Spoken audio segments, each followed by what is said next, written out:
Halo, assalamualaikum netizen plus 62. Bagaimana kabarnya? Jumpa lagi dengan saya Boy di channel terkeren terbaik dalam mengulas film-film dunia. Kali ini kita akan coba rangkum sebuah film berdasarkan kisah nyata bergenre autobiografi.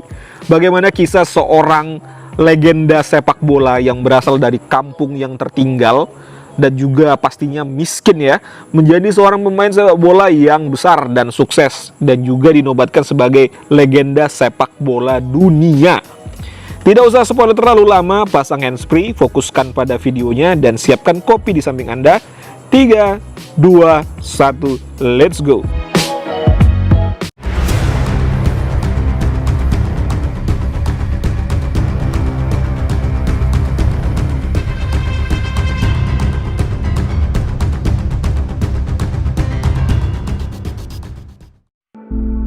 Scene diawali diceritakan pada 16 Juli tahun 1950, anak-anak di sebuah perkampungan yang berada di Rio Janeiro, Brazil ya pastinya. Anak-anak di sana sedang asik bermain sepak bola menggunakan kaos kaki yang dikumpul-kumpulkan lalu dibuntal-buntalkan menjadi sebuah bola. Jadi memang nggak mampu untuk membeli bola ya. Jadi kaos kaki itulah yang dijadikan bola oleh mereka. Ini dia orangnya yang akan menjadi legenda sepak bola dunia ya. Ini adalah Pele kecil. Anak ini bernama asli Diko. Kenapa bisa menjadi Pele? Nanti kita akan jelaskan. Selesai bermain bola, Diko dan adiknya pun pulang dan langsung diinterogasi oleh ibunya karena mereka pulang dalam keadaan yang sangat kotor dan berlumpur. Jadi Diko ini bekerja sebagai tukang semir sepatu. Ibunya sangat tidak suka jika anak-anaknya bermain sepak bola, sementara ayahnya sangat mendukung hal itu. Lalu scene pun berpindah, orang-orang dan juga salah satunya ayah Diko diperlihatkan sedang mendengarkan pertandingan final Piala Dunia antara Uruguay dan Brazil lewat radio. Jadi tahun 1950-an itu kayaknya belum ada ya siaran langsung sepak bola di TV. Jadi disiarkan melalui radio saja. Diko dan teman-temannya juga mendengarkan siaran pertandingan final itu di atas atap. Masyarakat Brazil sangat berharap agar Brazil lah yang memenangkan pertandingan itu. Tapi pertandingan final itu berakhir dengan kemenangan Uruguay dengan skor 2-1. Kekecewaan itu menjadi luka yang sangat mendalam bagi warga Brazil, termasuk juga bagi ayahnya Diko.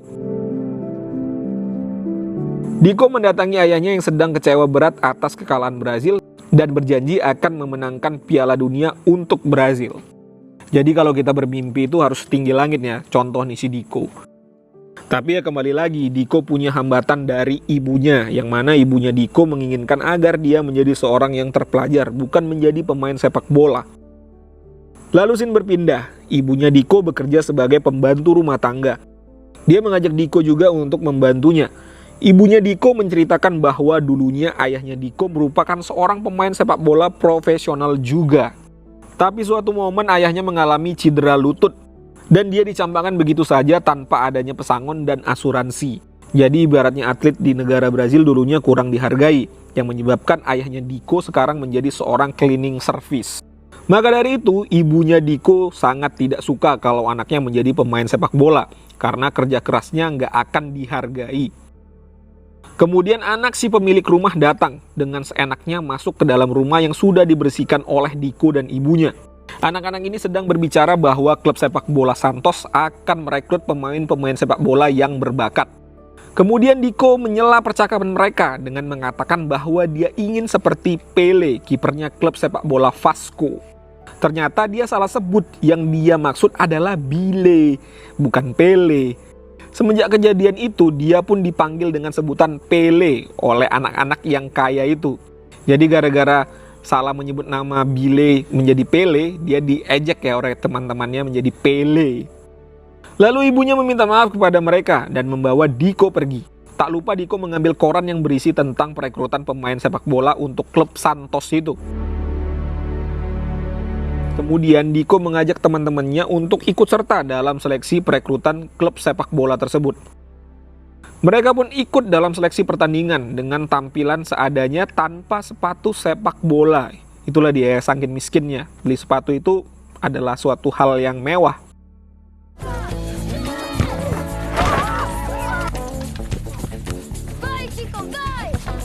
Salah satu temannya Diko menjahitkan baju untuk seragam mereka dari kain-kain bekas, biar mereka punya seragam walaupun dengan bahan seadanya. Jadi motifnya ini mirip-mirip batik ya, keren juga bajunya. Pertandingan untuk seleksi itu berhasil mereka lalui dengan baik, karena memang mereka anak-anak yang berbakat, ekonomi mereka aja yang kurang mendukung. Di sisi lain, tim anak-anak orang kaya yang merupakan anak dari majikan ibunya Diko juga ikut dalam seleksi itu dan bermain di lapangan sebelah, yang sempat menyepelekan mereka karena bermain tanpa menggunakan sepatu. Karena merasa nggak terima disepelekan seperti itu, mereka bermaksud ingin membeli sepatu. Mereka mencuri kacang yang sedang dimuat dari sebuah truk. I got an idea.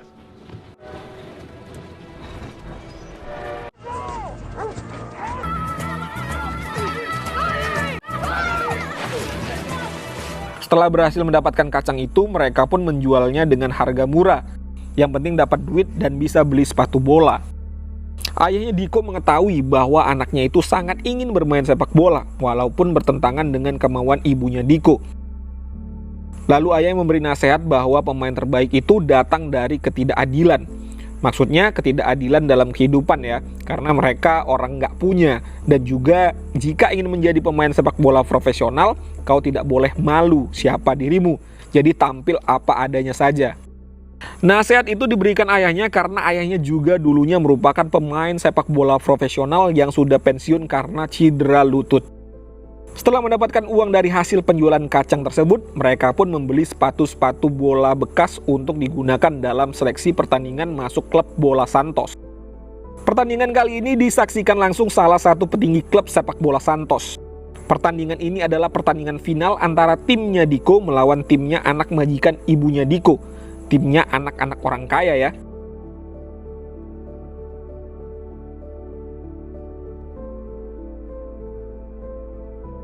Awalnya timnya Diko kewalahan melawan timnya Jose, anak orang kaya tersebut. Jadi namanya anak majikan itu adalah Jose ya, mereka sempat tertinggal 6-0. Kemudian Diko melihat ayahnya yang sedang menonton pertandingan itu. Melihat itu, Diko mencopot sepatu bolanya dan ingat nasihat ayahnya, kalau mau menjadi profesional harus tampil apa adanya. Jadi sepatu mereka ini karena beli bekas, jadi ada yang kebesaran dan ada yang kekecilan. Gak nyaman untuk dipakai dan mereka nyamannya main tanpa sepatu atau kaki ayam, istilah orang Indonesia. Dan benar saja, karena memang sudah terbiasa bermain sepak bola tanpa sepatu, Diko bermain sangat baik dengan skill-skill yang luar biasa. Dia berhasil melewati beberapa pemain lawan sampai akhirnya mencetak gol. Melihat itu, teman-temannya yang lain mengikuti. Mereka tampil apa adanya tanpa rasa malu lagi. Senyamannya mereka saja.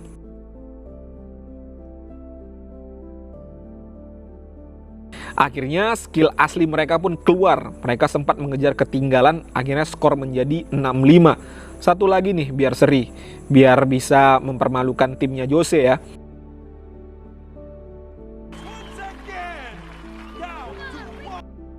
Namun hingga peluit akhir dibunyikan, timnya Diko tetap masih ketinggalan dan akhirnya mereka pun kalah ya. Sempat kekecewaan yang mereka alami, namun para penonton malah meneriaki nama Pele, nama yang diberikan oleh Jose untuk mencemooh dirinya. Penonton meneriaki nama Pele karena mereka melihat permainan yang sangat indah dari Diko. Jadi penonton itu meneriaki nama Pele karena di awal itu si Jose mengejek dengan nama Pele. Jadi penonton yang mendengar dikira namanya itu Pele. Akhirnya Diko pun gak keberatan ya dengan nama Pele itu. Oke, mulai sekarang kita sebut Pele ya namanya, biar masuk penyampaiannya. Melihat permainan indah yang diberikan Pele dan timnya, Jose menjadi respect terhadap dirinya. Hingga akhirnya ayahnya Pele diberikan kartu nama oleh pimpinan klub bola Dos Santos. Karena dia memperhatikan dari awal permainan si Pele ini. Tapi petaka lain pun menghadang. Kuli-kuli kacang yang sempat mereka curi kemarin ada di tempat itu. Lalu mereka pun dikejar oleh para kuli itu. Temannya Pele yang berkacamata ini yang bernama Thiago sempat tersandung akar pohon. Pele mencoba untuk menolongnya, tapi karena akan melewati sungai nggak mungkin untuk lari menyeberang sambil menopang si Thiago. Akhirnya Pele membawa Thiago untuk bersembunyi ke sebuah gua di pinggir sungai tersebut. Dan akhirnya mereka selamat dari kejaran para kuli kacang itu. Tapi musibah lain datang, karena kondisi sedang hujan, gua yang mereka gunakan untuk bersembunyi itu longsor. Pele sempat keluar dari gua itu tapi naas, menimpa Thiago. Kuli-kuli kacang yang awalnya mengejar mereka malah menolong untuk mengeluarkan Thiago dari timbunan longsor. Dan akhirnya Thiago pun tewas akibat timbunan longsor tersebut. Akibat kejadian itu, Pele merasa sangat bersalah. Dia akhirnya menceritakan kejadian sebenarnya kepada ibunya. Dia merasa kematian Thiago adalah akibat dirinya, dan merasa bahwa akibat dirinya lah Thiago terbunuh. Setelah semua pengakuan Pele, ibunya bukannya marah kepada dirinya. Ibunya malah simpati kepada Pele karena kejujuran dari dirinya. Lalu Pele berjanji kepada ibunya untuk tidak lagi bermain sepak bola dan akan menjadi anak yang rajin belajar sesuai dengan keinginan ibunya. Kemudian ayahnya Pele yang sempat menerima kartu nama dari pimpinan klub Santos menjelaskan kepada istrinya bahwa Pele diminati oleh klub tersebut. Tapi ya tetap aja ibu Pele nggak setuju kalau Pele bermain bola. Ibunya malah menyuruh Pele untuk ikut ayahnya bekerja sebagai cleaning service dan meninggalkan sepak bola. Keesokan harinya, Pele ikut ayahnya bekerja. Dia sempat nggak tega melihat pekerjaan ayahnya itu, yang mana membersihkan kotoran-kotoran di toilet. Kemudian ayahnya Pele, karena dulu mantan pemain bola dan dia sangat setuju agar Pele menjadi pemain bola, ayahnya kembali memberikan sedikit motivasi kepada Pele. Di scene ini ditunjukkan bahwa ayahnya Pele masih memiliki skill juggling menggunakan buah mangga.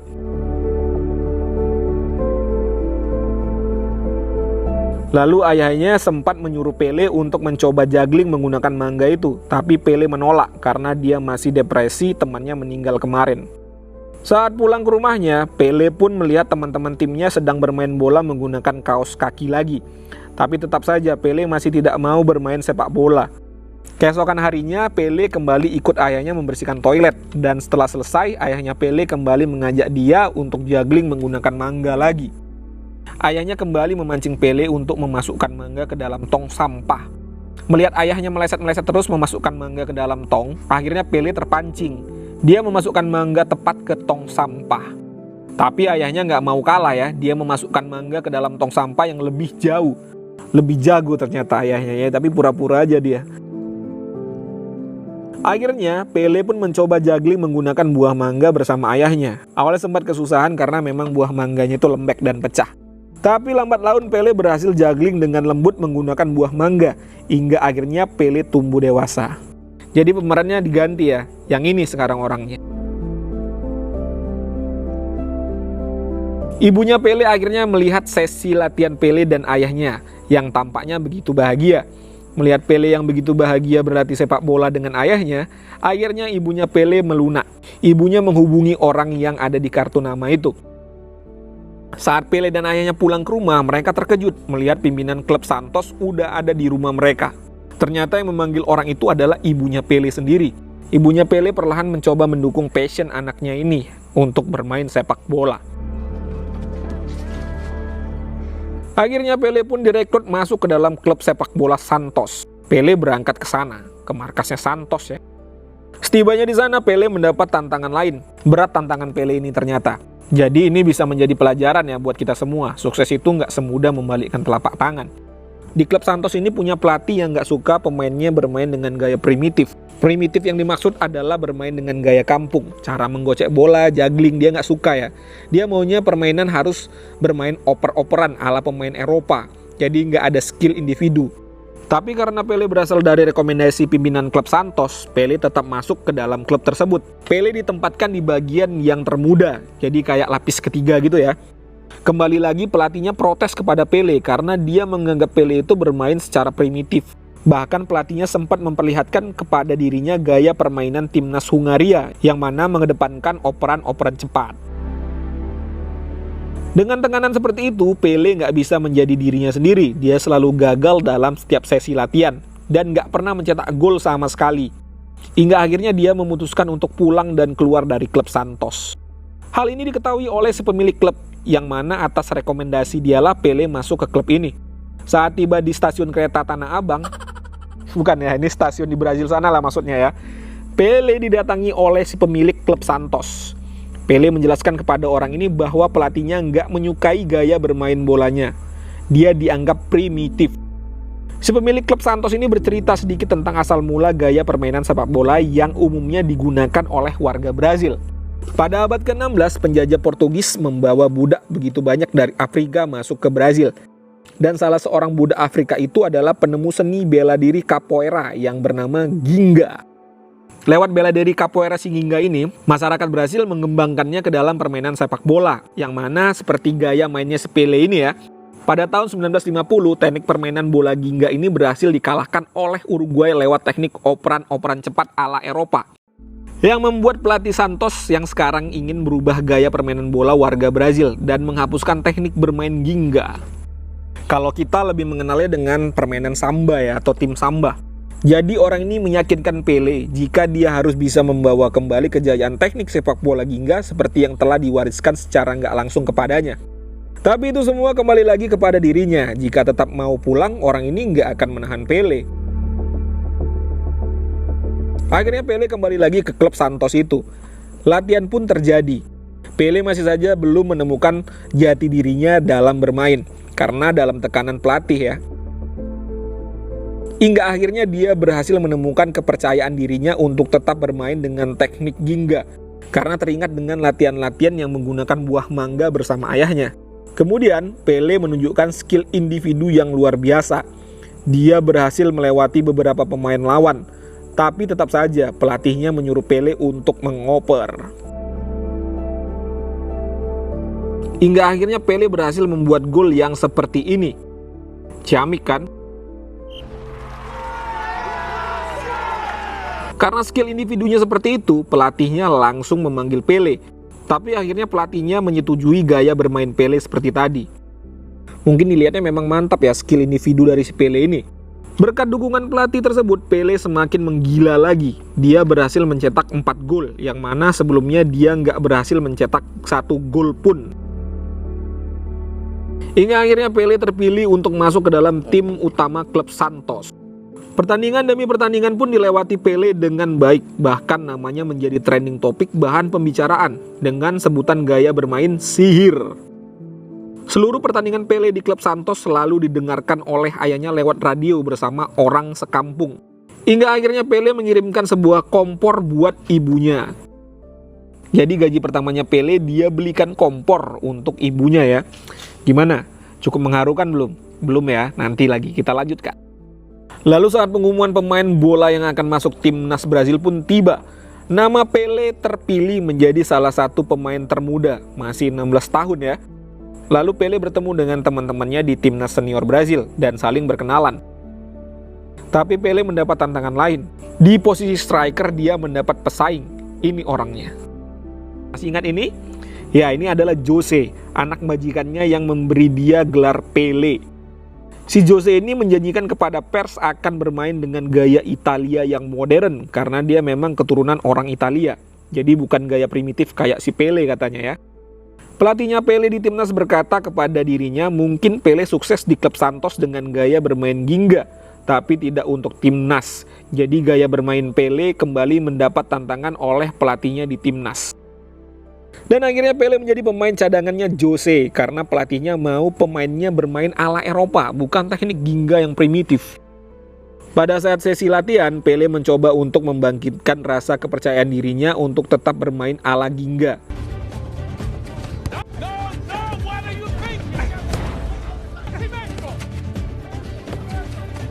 Tapi akhirnya Pele mengalami cedera lutut akibat bertabrakan. Itu membuat pelatihnya semakin murka karena dia sudah dilarang untuk bermain dengan gaya itu. Hari-hari Pele di timnas dihabiskan kebanyakan hanya untuk pengobatan cedera lututnya. Lalu perhelatan Piala Dunia pun tiba. Brazil pertandingan pertama melawan Austria. Pertandingan itu berlangsung sangat keras yang menyebabkan 3 pemain Brazil mengalami cedera termasuk Jose. Tapi Brazil berhasil memenangi pertandingan tersebut. Mau nggak mau, pelapis Jose yaitu Pele sendiri harus bermain walaupun dia belum benar-benar pulih dari cedera lututnya. Pele sempat mabok dan muntah, mungkin masih demam panggung ya, masih grogi dia. Karena pertandingan pertama untuk penggelaran sepak bola sebesar ini, yang mana usianya masih 17 tahun. Dan juga dokter mengingatkan Pele untuk tidak bermain dengan teknik gingga. Kalau tidak, cedera lututnya akan lebih parah lagi. Saat masuk ke lapangan, Pele masih tidak menyangka kalau dia bisa main di perhelatan sebesar ini. Pertandingan itu disaksikan oleh ayahnya Pele dan orang kampungnya dengan TV hitam putih. Jadi udah nggak mendengarkan lewat radio lagi ya mereka. Pele sempat ditertawakan penonton karena tubuhnya yang paling kecil di antara pemain-pemain lain. Pertandingan kali ini Brazil melawan Uni Soviet yang salah satu tim kuat ya pada saat itu. Pele mengalami kesulitan karena Uni Soviet orangnya berpostur tubuh besar dan sangat mengandalkan fisik dalam bermain. Pele belum memberikan kontribusi apa-apa dalam pertandingan ini, tapi pertandingan dimenangkan oleh Brazil dengan skor 1-2. Pertandingan selanjutnya Brazil melawan Prancis. Lagi-lagi Pele merasa kesulitan karena dia masih menjaga agar lututnya tidak bertambah parah cederanya. Melihat permainan Pele yang sangat buruk, penonton geram dan ingin agar Pele dikeluarkan dari lapangan. Tapi mau bagaimana lagi, Jose si striker utama masih mengalami cedera dan belum bisa untuk bermain. Babak pertama pun usai dengan skor seri 1-1. Pertandingan babak pertama tadi berlangsung sangat keras yang mengakibatkan pemain Brazil banyak yang mengalami cedera ringan. Pele yang merasa kebingungan akhirnya mendatangi Jose. Dia mengatakan kepada Jose bahwa dia tidak bisa bermain seperti Jose dan berharap Jose agar bisa masuk lagi ke lapangan. Tapi apa yang terjadi? Jose sadar bahwa ini adalah negara Brazil, bukan negara Eropa. Dan permainan gingga yang dimiliki Pele sebenarnya adalah anugerah yang diberikan Tuhan buat dirinya. Dia menyemangati Pele agar bermain dengan gaya gingganya. Dan jangan berharap seperti dirinya, itu semua demi negara. Babak kedua pun dimulai. Pele masih kesulitan dalam bermain akibat cederanya yang belum benar-benar pulih. Kemudian dia melihat ke arah Jose. Lalu Jose kembali memberikan kode agar Pele bermainlah seperti gaya dia aslinya, tanpa menghiraukan pelatih dan keinginan orang-orang, dan akhirnya ya, Pele memaksakan dirinya bermain ala gingga walaupun sudah dilarang dokter, hingga akhirnya dia berhasil mencetak gol. Penonton yang awalnya sepele terhadapnya mulai terdiam. Skill-skill individu teknik gingga yang luar biasa diperlihatkan oleh Pele. Dan pertandingan itu berakhir dengan kemenangan Brazil skor 4-1, yang mana Pele mencetak hat-trick.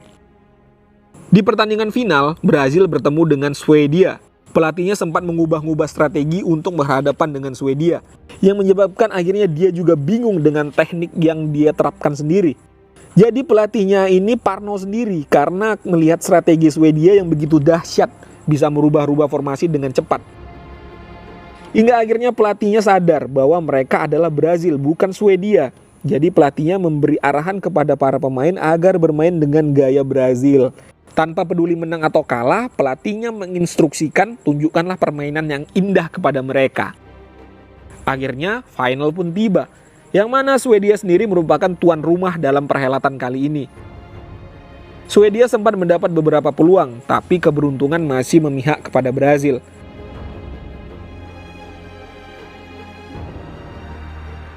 Pele kembali menunjukkan skill-skill yang luar biasa, tapi sudah mulai terbaca gaya permainannya oleh si Swedia.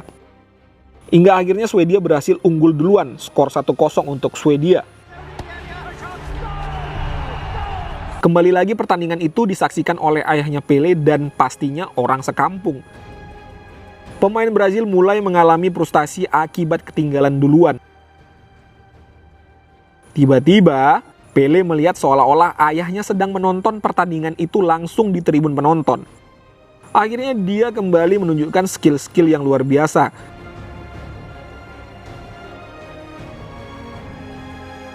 Dan dengan sedikit tipuan, akhirnya Brazil berhasil membuat gol. Rasa percaya diri tim Brazil ini pun kembali bangkit. Lalu dengan gocek-gocek dan oper-oper kembali, gol! Skor 2-1 untuk Brazil. Keren ya? Pertandingan kembali bergulir. Brazil berhasil menguasai pertandingan. Bahkan komentator sempat menyebutkan bahwa ini bukan pertandingan sepak bola, melainkan permainan terindah. Ayahnya Pele sedang menonton merasa sangat terharu melihat anaknya. Dan gol! Dan lagi-lagi gol. Dan gol. Akhirnya Brazil memenangkan pertandingan itu dengan skor telak 5-1, yang mana 4 gol dicetak oleh si Pele. Keren nggak tuh? Itu adalah kemenangan pertama Brazil dalam perhelatan Piala Dunia. Sorak-sorak bahagia untuk warga Brazil terlihat di seantero negeri.